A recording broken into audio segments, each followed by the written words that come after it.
තමන්ගේ අම්මට පොරවරන් කොටන්න තරම් මේ වර්තමාන සමාජයේ පිළිලා. ඔයාලා දැක්කද නේ? ඔන්න Facebook එකේ තියෙනනේ. මේ තමන්ගේ අම්මට පොරවෙන් කොටනවා. එච්චරටම පිළිලා. අම්මගේ ගුණය දන්නවනම් තාත්තගේ ගුණය දන්නවනම් ඔයාලා මේ ශාලාව දෙදරන්න කෑ ගහලා අඬනවා නේ බලන්න රතුවන්නු ලේ ටික සුදුවන්නු කිරලා හරවලා පෙව්ව මේ ලෝකෙට බිහි කරනකොට හොස්පිටල් එකේ ලේ විලක් බවට පත් කරනවා බිහි කරපු දරුවෝ අම්මන කොටලා මරනවා. ඇත්තට මේ වීඩියෝ එක දැක්කට පස්සේ මගේ ඇස් දෙකෙන් කඳුළු වෙනවා. මගේ අම්මට මම ඔයාවක් කියලා නෑ කවදාවත්. මගේ තාත්තා නෑ කොරෝනා හැදෙලා නැති වුණා රට ඉඳලා. මගේ තාත්තට මම ඔයාවක් කියලා නෑ. ඒක නිසා මතක තියාගන්න කවදාවත් අම්මට බනින්න එපා. කවදාවත් තාත්තට බනින්න එපා. බලන්නකො බුදුහාමුදුරුවෝ අම්මට තාත්තට දුන්නේ නැතන බුද්ධෝවිය මාතා බුද්ධෝවිය පිතා. මගේ අම්මා බුදුවරේ මගේ තාත්තා බුදුවරේ. මෙතනින් මුල්ලේ ඉඳන් මම මේ මුල්ලට ඇහුවොත් ඔක්කොගෙම අම්මට කොච්චර බැනලාද නේ? අම්මට කොච්චර බොරු කියලාද? මතක තියාගන්න අම්මා තාත්තට වචනකින් හරි බනිනවනම් මතක තියාගන්න අංග විකල වෙලා සත්‍යෝ බවටපත් වෙනවා. ඔයාලා දැකලා නැද්ද මේ ලංකාවේ ඉන්නවා සමහර සත්‍යෝ අංග විකලයි. අර මම හැමදාම බණවලට යනකොට දකිනවා ආත්මවලින් තියෙන පහත්ම ආත්මය තමයි අර ත්‍රිසම් බලු ආත්මය. සමහර බල්ලෝ ඉන්නවා ටවුන් වල මුළු වස්සේ ඉන්න තැනක් නැහැ.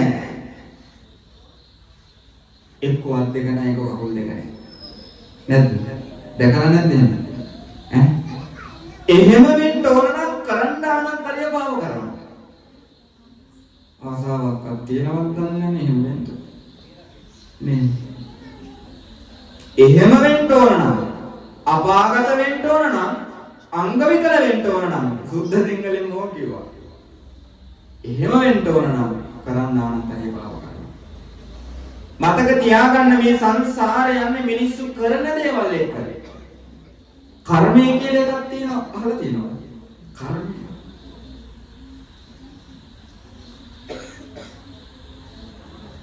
කම්මං දල්ලං කිංති කරෝදි කියලා මේ තථාගත ධර්මය හඳුන්වනවා.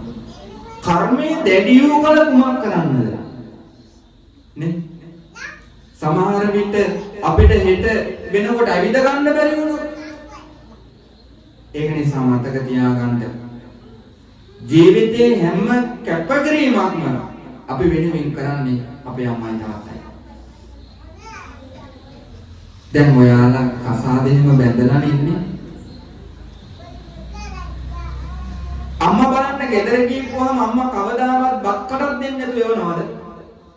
තේ එකක් දෙන්නේ නැතුව එවනවද? එහෙම නැහැ නේද?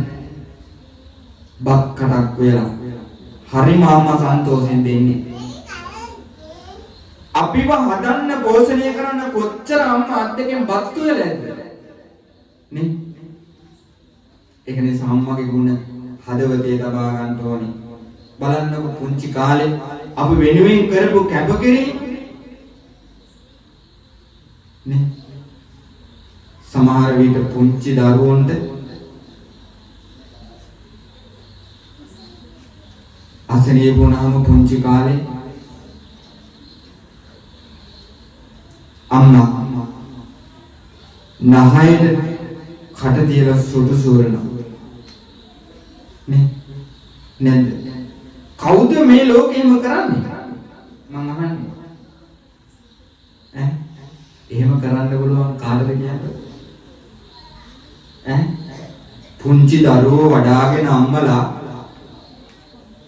නහයට කට තියලා සොළු සූරන් නැද්ද? කාටද පුළුවන් එහෙම කරන්න?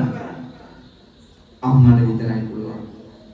ඒක නිසා අනන්ත අප්‍රමාණ දුක් විඳලායි.